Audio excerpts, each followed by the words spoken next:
اس کو پڑھو, سمجھو, اس پہ عمل کرنے کی کوشش کرو. جب یہ چیزیں کرو گے تو تمہارا جماعت سے بھی تعلق پیدا ہوگا, کیونکہ جماعت تمہیں کہتی ہے کہ یہ باتیں کرنی چاہیے. تو اللہ سے تعلق پیدا کرنے سے جماعت سے تعلق بڑھے گا, اور جماعت کے تعلق کے لیے تمہیں اللہ سے تعلق بڑھانا پڑے گا. اور یہی خلافت کے ساتھ ہے. خلافت کا مقصد یہی ہے کہ لوگوں کو رہنمائی کرے کہ ان کا اللہ سے کس طرح تعلق ہونا چاہیے, اور اس کے لیے نصیحتیں کرتے رہتے ہیں. وقت کرتا رہتا ہوں میں, کبھی خدا والے کے اجتماع پہ میری تقریریں جلسوں پہ سنتے رہنا, اس میں نیکی کی بات ہی کہتا ہوں نا, اس پہ عمل کر لو. تو اور اللہ سے دعا کرو کہ ہمیں عمل کی توفیق ملے, تو پھر اللہ تعالیٰ توفیق دیتا ہے اور اس کو تم بہتر کر سکتے ہو. اور اسی طرح لوگوں سے جو نہیں آتے, پیچھے لڑکے ہوئے تمہاری ایج گروپ کے لڑکے ہیں, ان کو قریب لاؤ, ان کو مسجد میں لاؤ, ان کے سے سوال جواب ان کے دیکھو کرو, تو ان کو تھوڑا سا انٹرسٹ پیدا ہو پروگراموں میں. ایسے پروگرام بنانے چاہیے جو سب کے انٹرسٹ کے ہوں, ٹھیک ہے. تو بعض وقت کھیلوں کی وجہ سے ہی لوگ آنا شروع ہو جاتے ہیں. چلو اسی بہانے کچھ نہ کچھ تو مسجد میں آنا شروع ہوئے نا, تو پھر ایسے ایسے اٹیچ ہوتے جاتے ہیں, تو پھر باقی پروگرام میں بھی شامل ہو جاتے ہیں. ایک جزاک اللہ حضور. The following day, on Sunday, Khuddam from Schleswig-Holstein region and Dietzenbach from Majlis Khuddam al-Ahmadiyya, Germany, were blessed to have a mulaqat with Hazrat Khalifatul Masih V. The Khuddam had especially traveled to pray behind Hazrat Amir al-Mu'mineen and were blessed to have the mulaqat, which took place in Islamabad. All the persons attending had the opportunity to introduce themselves and were able to ask questions on a range of religious and contemporary issues affecting the youth. One of the Khuddam asked Hazrat Amir al-Mu'mineen how Khuddam can create a sincere love for namaz and Allah the Almighty within their hearts. اللہ میاں پہ یقین ہے, اللہ تعالیٰ ہے. اللہ تعالیٰ کہتا ہے میں رب العالمین ہوں, میں ساری چیزیں دیتا ہوں. اس بات کو مانتے ہو؟ ٹھیک ہے. اگر کوئی انسان تمہیں کوئی تحفہ دے تم اس کے شکر گزار بنتے ہو نا, ٹھیک ہے.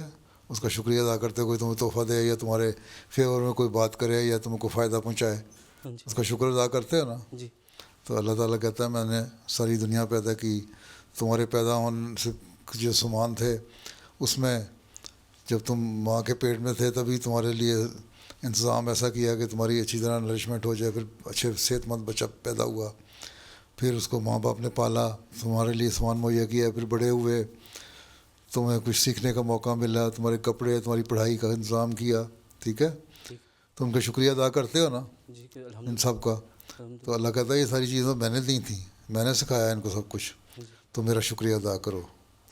تمہیں کہیے نا میرا شکریہ ادا کرنا, تو تھوڑا سا تو شکر گزار ہونا چاہیے نا اللہ کا, ٹھیک ہے. کہ اللہ میاں نے اتنا چیزیں دیں مجھے, تو میں شکر گزار ہوں. تو کہتا ہے شکر گزاری کا طریقہ کیا ہے, تم نماز پڑھو, 5 وقت نمازیں پڑھو, 5 وقت اللہ تعالیٰ کے پاس جاؤ, اس کا شکر ادا کرو.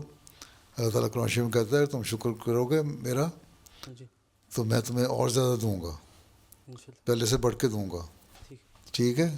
اس لیے اللہ تعالیٰ یہ نہیں کہ شکر ادا کر دیا تو اللہ خوش ہو گیا, ہاں جی میں بڑا خوش ہوں میرے بندے نے شکر ادا کر دیا. اللہ کہتا ہے مجھے تمہاری باتوں اور تمہارے شکریوں کی ضرورت نہیں ہے, لیکن اگر تم کرو گے تو میں تمہیں انعام دوں گا اور دوں گا, بڑھاؤں گا. اس لیے یہ سوچ کے نماز پڑھو تو نماز میں توجہ پیدا ہوگی اور اللہ کا شکر گزار بندے بنو گے, پھر اللہ تعالیٰ کے اور فضل ہوں گے, ٹھیک ہے. السلام علیکم پیارے حضور. خاکسار نے مشاہدہ کیا ہے کہ شادی کے بعد اکثر بہن بھائیوں کے درمیان محبت اور ہم آہنگی کم ہو جاتی ہے, حتیٰ کہ کبھی کبھی اختلافات بھی پیدا ہو جاتے ہیں. حضور, انسان شادی کے بعد اپنے بہن بھائیوں کے ساتھ محبت اور اتحاد کس طرح برقرار رکھ سکتا ہے؟ بات یہ ہے کہ اللہ تعالیٰ کہتے ہیں ہر ایک حقوق ادا کرو, ماں باپ کے حقوق ادا کرو, بہن بھائیوں کے حقوق ادا کرو, بیوی جو کسی کی لڑکی ہے جس کو تم اپنے گھر لائے ہو اس کے حق ادا کرو. اللہ تعالیٰ نے تو ہر ایک کے حق ادا کرنے کا حکم کیا ہے نا, ٹھیک ہے. میں نے تقریروں میں اپنے جلسے کی حقوق کی ایک لسٹ بنائی تھی, 2-3 سال اس پہ تقریر کرتا رہا, ٹھیک ہے, جی ابھی بھی پورے نہیں ہوئے کہ کس طرح حق ادا کرنے ہیں. اگر انسان یہ سوچے کہ میں نے ہر ایک کا حق ادا کرنا ہے تو اختلاف پیدا نہیں ہوتے. دوسرے یہ کہ دعا کرو کہ اللہ تعالیٰ ہمارے اندر محبت اور پیار پیدا کرے جو کبھی ختم نہ ہونے والا ہو.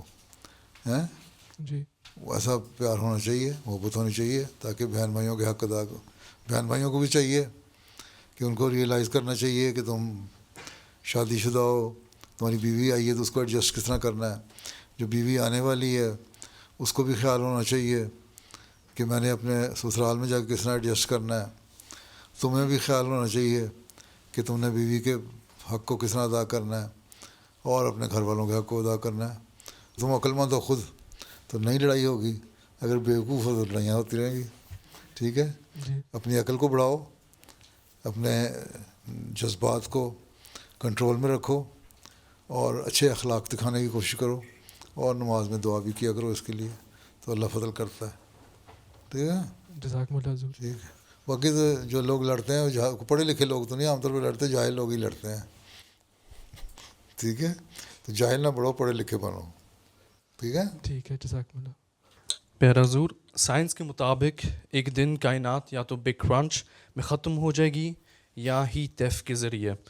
حضور, اسلام قیامت کے دن کے حوالے سے اس کو کیسے سمجھتا ہے؟ قرآن شریف پڑھتے ہو؟ جی. سورہ انبیاء میں لکھ رہا ہے بگ بینگ کا. جی. اللہ تعالیٰ کہتا ہے تم صفحے لپیٹ لوں گا. جی. کاغذ جس طرح پلندے لپیٹتے ہیں نا تم, جی. اس طرح لپیٹ کے چلی جائے گی. قیامت آئے گی تو وہ بلیک ہول میں چلا جائے گا سب کچھ. بگ بینگ کا اللہ تعالیٰ نے اس سے پہلے فرمایا کہ اس طرح ہوا کہ سب کچھ سمٹی ہوئی تھی, میں نے پھاڑا اس کو اور مختلف سیارے اور پلانٹس بن گئے ہیں, جس کو ہم یونیورس میں دیکھتے ہیں. تو قرآن شریف تو کہتا ہے بگ بینگ بھی ہوا اور اس کے بعد بلیک ہول میں جاؤ گے تم قیامت والے دن. تو اسلام تو بڑی اچھی تعلیم دیتا ہے, اس کی تفسیر قرآن شریف میں پڑھ لو. تم اگر پڑھو تو تمہیں سمجھ آ جائے گی ساری باتیں. اسلام تو یہ کہتا ہے سائنس جو ہے وہ اللہ تعالیٰ کا عمل ہے, اور جو دینی تعلیم ہے اللہ تعالیٰ کی تعلیم ہے. اللہ تعالیٰ پہلے تو آیت میں کہتا ہے اس سے کہ جو یہ لوگ کہتے ہیں نا کہ خدا کے سوا اور معبود بھی ہوں ہیں, ان کو ہم جہنم میں ڈال دیتے ہیں, ان کو سزا ملے گی. پھر اللہ تعالیٰ نے اگلے یہ فرمایا کافروں کو, یہ تم نے یہ نہیں دیکھا کہ آسمان اور زمین دونوں بند تھے, ہم نے ان کو کھول دیا, پھر پانی سے ہر چیز کو زندہ کیا, کیا ایمان نہیں لاتے؟ ایک تو یہ ہے روحانی طور پہ وہی بھیجی اور اللہ تعالیٰ نے اپنا وجود کو ثابت کیا, انبیاء نے بتائی تعلیم. دوسرا یہ ہے کہ سائنسی طور پر کہ یہ چیز بند تھی, اس کو پھر اللہ تعالیٰ نے پھاڑا اور مختلف پلانٹس بن گئے اور وجود میں آیا دنیا. ٹھیک ہے, اور پھر پانی سے انسان پانی کے بغیر زندہ نہیں رہ سکتا, پانی کی بھی تعریف کر دیا آگے. ٹھیک ہے, اسی طرح بلیک ہول میں جانے کے بارے میں اسی صورت کے آخر میں لکھا ہے کہ ہم آسمان کو اس طرح لپیٹ دیں گے جس طرح رجسٹر یا کاغذ لپیٹے جاتے ہیں, اور جس طرح ہم نے تمہاری پہلی دفعہ پیدائش کی تھی, پہلی دفعہ ہم نے دنیا بنائی تھی, کائنات بنائی تھی, پلانٹس بنائے تھے, اس طرح پھر ایک اور جب ایک بلیک ہول میں چلے جاؤ گے پھر ایک اور بگ بینگ ہوگا, پھر دوبارہ ایک نئی دنیا بنے گی. تو اللہ تعالیٰ تو کہتا ہوں اس طرح پیدا کرتا رہتا ہوں, پیدائش بھی ہوگی اور پھر اس کا ارتقا بھی ہوگا, ایولیوشن بھی ہوگا. تو اللہ تعالیٰ تو یہ سب بتا دیتا ہے. قرآن میں تو ذکر ہے. میں نے آسٹریلیا میں ہم بیٹھے ہوئے تھے, وہاں میرے ساتھ ایک کیتھولک یا کوئی اور عیسائی تھا, بڑا ان کا پادری تھا, وہ بھی بیٹھا ہوا تھا, بائبل کی باتیں کر رہا تھا کہ سائنس جو ہے وہ مذہب سے کے ساتھ نہیں ہوتی. میں نے کہا سائنس اور مذہب ایک چیز ہے. سائنس جو ہے وہ اللہ تعالیٰ نے نہیں انسان کو دماغ دیا اور انسان کو بتایا کہ یہ سائنس ہے اور یہ اس کی جو دنیا میں پریکٹیکل صورتحال ہے وہ ہے. اور مذہب جو ہے وہ روحانیت میں ترقی کرنے کے لیے ہے, اور اس اللہ تعالیٰ نے یہ تعلیم بھی دی ہوئی ہے. تو میں قرآن شریف میں لکھا, پھر میں نے اس کو بتائی آیتیں, پھر میں نے اس کو قرآن شریف تحفہ بھی دے دیا. میں نے کہا جا کے پڑھو. کہتا اچھا, پھر قرآن نے یہ باتیں لکھی ہیں اور کسی مذہب نے نہیں لکھی. کہتے ہیں نا یہ کیا ضرورت تھی مذہب کی, کیا ضرورت تھی اسلام کی, اور بہت سارے مذہب تھے. تو یہی باتیں ہیں دوسرے مذہب کو پتہ ہی نہیں تھیں جو اسلام نے بتائی ہیں کہ بگ بینگ کیا ہوگا, پھر بلیک ہول کیا ہوگا, اور کس طرح انسان پیدا کرے گا, پھر دوبارہ کس طرح ہوگا, جس طرح دنیا کے سائیکل چلتے ہیں. پھر اس میں پانی کی کیا اہمیت ہے, ہوا اور پانی کی اہمیت, اس کے بغیر زندہ نہیں انسان رہ سکتا. وہ انسان کو قرآن شریف میں اللہ تعالیٰ نے بتایا کیا اہمیت ہے. تو اس کو ذرا غور سے پڑھو, اس کی تفسیریں پڑھو تو تمہیں پتہ لگ جائے گا. ٹھیک ہے. جماعت یا ذیلی تنظیم کے عملہ میں بعض اوقات مختلف رائے رکھنے والے افراد ہوتے ہیں. ایسی صورت میں حضور کی ہدایت کے مطابق باہمی اختلاف کے باوجود حکمت اور اتحاد کے ساتھ کس طرح کام کرنا چاہیے؟ بات یہ اختلاف ہوتے ہیں, اختلاف رائے رکھنا تو بری بات نہیں ہے, ٹھیک ہے, ڈفرینس آف اوپینین ہوتا ہے, لیکن یہ دیکھنا چاہیے آپس میں بیٹھ کے مشورہ کر کے ڈسکس کرو. اگر دوسری کی رائے اچھی ہے تو اس کو قبول کر لو, اور اگر نہیں, اپنی دماغ پر دلیل زیادہ ہے تو اپنی دلیل دو. پھر دیکھو کہ میجورٹی رائے کیا ہے, جو میجورٹی رائے ہے اس کو قبول کر لو, اس کے مطابق عمل کر لو. اور اگر پھر بھی سمجھو کہ میجورٹی رائے سے نقصان ہو رہا ہے, بعض وقت شروع میں فیصلے ہو جاتے ہیں میجورٹی رائے کہ ہوتی ہے, اور ایک بندہ کہتا ہے میرے حق میں یہ ہے, پھر وہ مرکز سے لکھ کے پوچھ لیتا ہے, خلیفہ وقت سے لکھ کے پوچھ لیتا ہے کہ کیا بات صحیح ہے. تو بہرحال اختلاف رائے ہونا کوئی بات نہیں ہے, کوئی حرج نہیں ہے, لیکن اس کی وجہ سے اپنی انا اور ایگو کا سوال بنا لینا وہ غلط چیز ہے. کوشش یہ کرنی چاہیے آپس میں مل جل کے کام کریں اور اس کے اچھے حل نکالیں, ٹھیک ہے, جس سے جماعت کو فائدہ ہو, ٹھیک ہے, انسانیت کو فائدہ ہو, اور ہمیں آپس میں ایک دوسرے سے معاشرتی تعلقات میں فائدہ ہو. یہ سارے فائدے دیکھنے چاہیے. ٹھیک ہے جی ٹھیک ہے, جزاک اللہ حضور. اسرائیل اور حماس کے درمیان حالیہ جنگ بندی کے بارے میں حضور کا کیا خیال ہے, اور مشرق وسطیٰ کے مستقبل کے متعلق حضور کیا ارشاد فرماتے ہیں؟ ان کو خود ابھی احساس پیدا ہونے لگ گیا کہ اسرائیل نہیں مانے گا, وہ دوڑ لگاتا ہی رہے گا. باقی یہ ہے کہ مسلمان ملک کون سا کوئی بڑے کام کی باتیں کر رہے ہیں. اگر ان میں ایمان ہو, ان میں ایک قوت ہو پیدا, وہ ہے نہیں. ہر ایک کو اپنے اپنے ویسٹرن انٹرسٹ چاہیے. تو یہ تو ان کا ٹارگٹ ہی یہی ہے کہ فلسطینیوں کو ختم کرنا ہے. جرنلسٹ میں لکھا ہے کہ جو ظلم ہوا ہے نا اس فلسطینیوں پہ, اس میں 60 ملک شامل ہیں. کہتا ہے یورپ اور امریکہ تو شامل ہیں ہی ہیں, عرب ملک بھی شامل ہیں.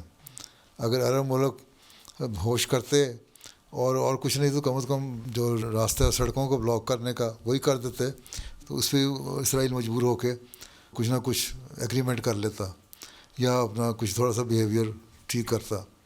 لیکن یہ بھی شامل ہیں, اس کا مطلب ہے کہ انڈائریکٹلی یہ عرب ملک بھی شامل ہیں فلسطینیوں پہ ظلم کرانے میں. تو جب اپنے لوگ شامل ہو جائیں, گھر سے ہی آگ لگائی جائے, تو پھر اس کو باہر سے کون بجھائے گا.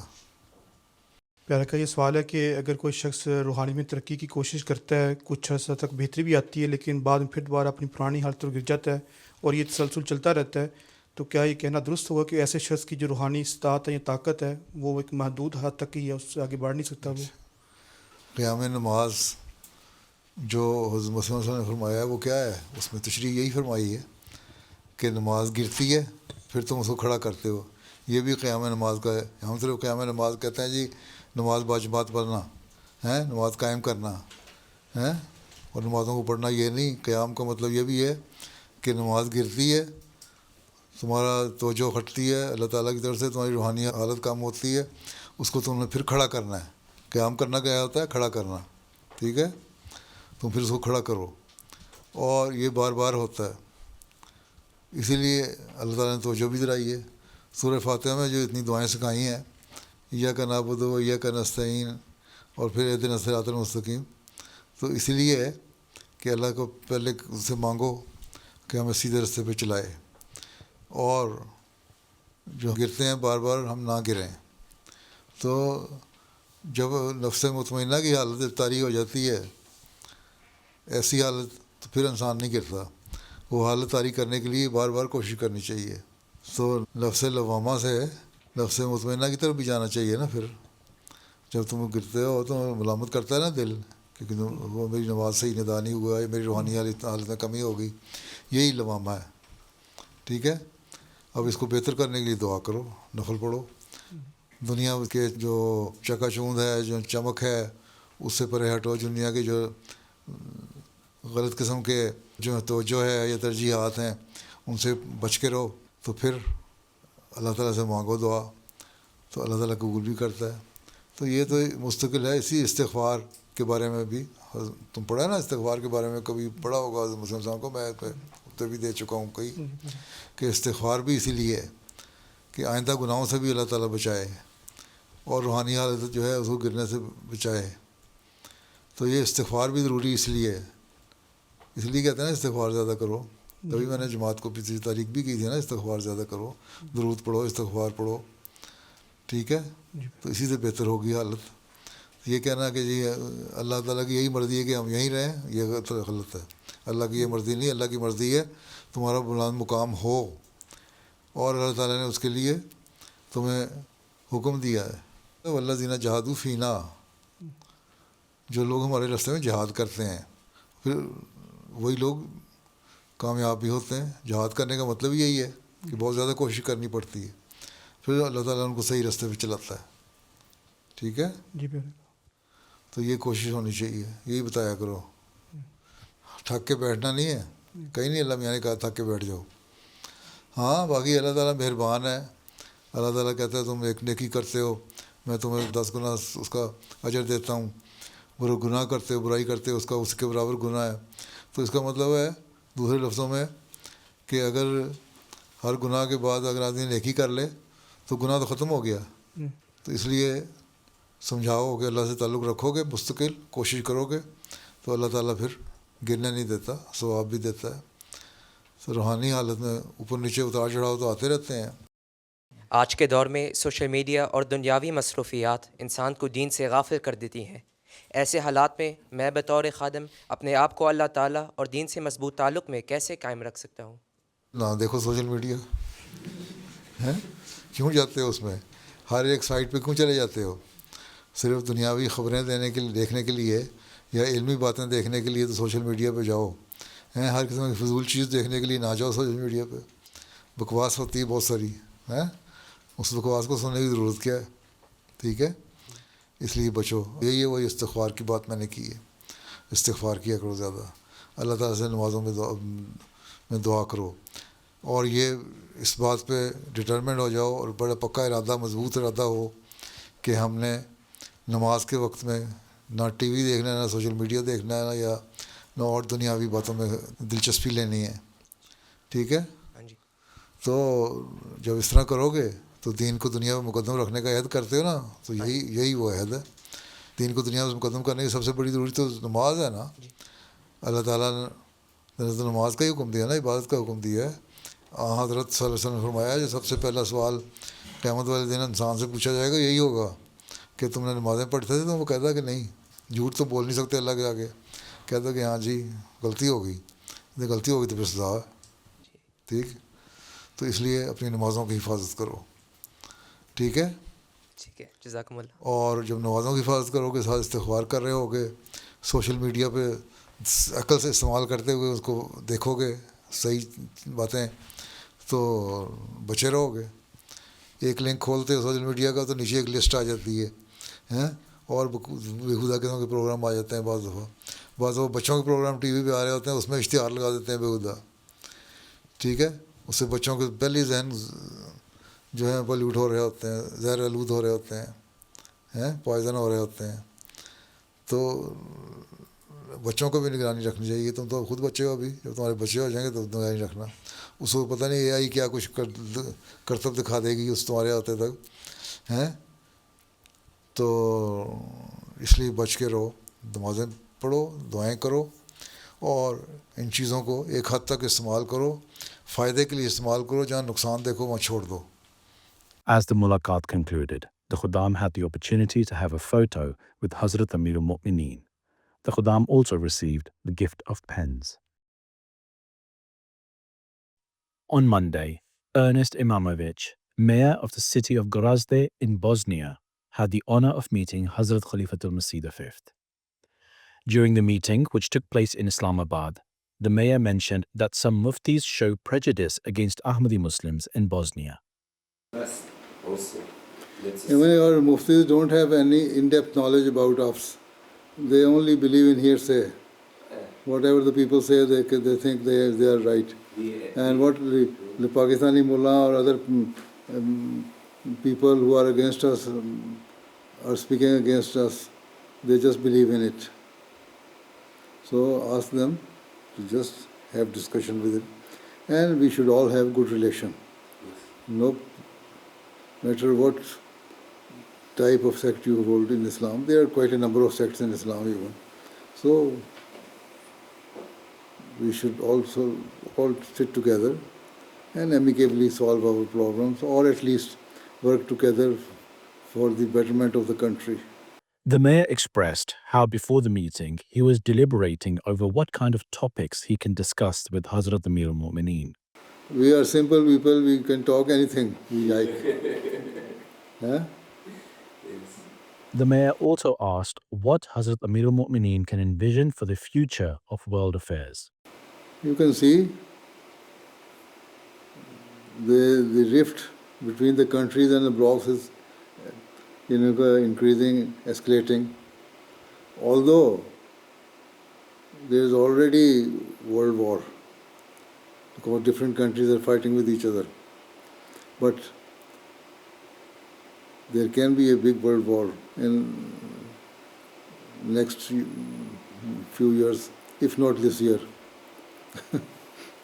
So the conditions are very critical, very dangerous. And if we did not realize what we are doing and where we are going, then we cannot control. Because now the rightist people have started taking lead in their countries.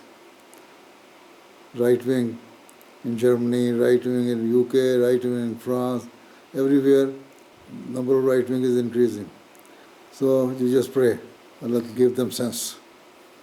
They realize their responsibility, otherwise the result will be very unbearable for the countries, even your generations will suffer.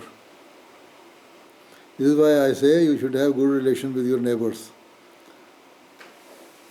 Eastern European countries should make a bloc. Bosnia, Serbia, other countries, they should all try to live together peacefully.